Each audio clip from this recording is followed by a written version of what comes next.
Бул урматтуу орус тилин үйрөнүүчүлөр, мен Аладдин Исламидинов кайрадан сиздер менен биздин учурдагы тема сан атоштор. Орус тилинде имя числительное деп аталат. Биз муну сан атош заттын мындай деп айтып отурбастан эле практикалык түрдө көрсөтүүнү сиздерге ыңгайлуу көрдүк. Кыргыз тилинде бир квартира, бир батир, бир үй, бир деп айта беребиз. Бирок орус тилинде бул родторго бөлүнөт санатоштор. Мужской роддо один деп айтабыз. Один, средний роддо одно, женский роддо одна. Мисал үчүн, один человек, одно окно, одна девушка деп айтабыз. Эми бирок экилик санда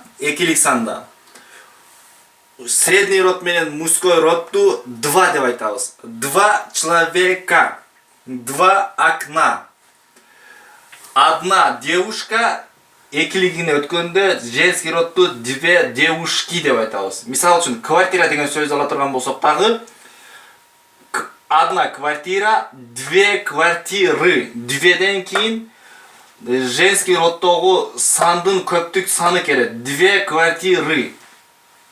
Дегеле орус тилинде санаганда бир өзүнчө болот, 2, 3, 4 өзүнчө, анан 5тен 20га чейин өзүнчө. Мен сиздерге азыр санап көрсөтүп берем. 1 дом, 2 дома, 3 дома, 4 дома, 5 домов, 10 домов, 20 домов, кайра 21 деп туруп жекелик санды коебуз. 21 дом. Кайра эле 22 дома, 23 дома, 24 дома, 25 домов деп айтабыз. Андан кийин средний род деле ошондой болот. Женский род одна. Одна девушка, 2 девушки, 3 девушки, 4 девушки деп туруп 5ке келгенде 5тен өзгөрүп кетет.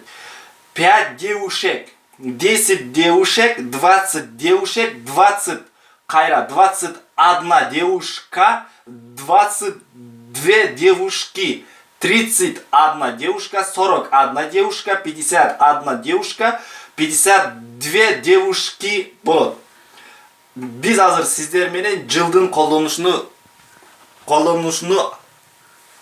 практика кылып көрөбүз. Кыргыз тилиндеги бир эле сөздү, жыл деген сөздү орус тилинде 3 вариант менен колдонушат.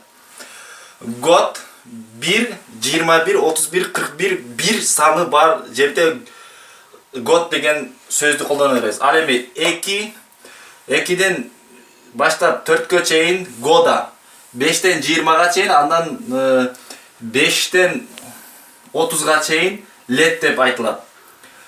Мне 21 год. Менин жашым 21де. Ему 41 год. Анын жашы 41де. Мне 141 год. Деп айта беребиз. 141, 131. Бардыгында 1 деген сан болгон болсо эле биз анда год дегенди коебуз. Ал эми мне 22 года. 2, 3, 4. Мне 22 года. Мне 23 года. Мне 24 года. Деп айта беребиз. Ему 34 года. Анын жашы 34тө. Деп айта беребиз. Лет деп эми 5тен 20га чейин. Мне 5 лет. Мне 20 лет. Мне 19 лет. Деп айтабыз. Мне 25 лет. Мне 5 лет, мне 20 лет, ему 35 лет. Ему 45 лет деп деле айта беребиз. Ошондой эле дагы процент, башка сөздөрдү алып көрсөк деле бир өзүнчө болот, 2, 3, 4 өзүнчө болот, 5тен 20га чейин өзүнчө болот. Мисал үчүн 1%, 2%, 3%, 4%, 5%, 9%, 10%, 20% болуп өзгөрүп кетет. Урматтуу орус тилин үйрөнүүчүлөр, мунун бардыгын сиздер орус тилинен практикалык курсу аттуу китептин экинчи бөлүгүндө окуп үйрөнө аласыздар. Сиздер менен мен Аладдин Исламидинов болдум. Кийинки сабактардан жолугушканга чейин аман туруңуздар.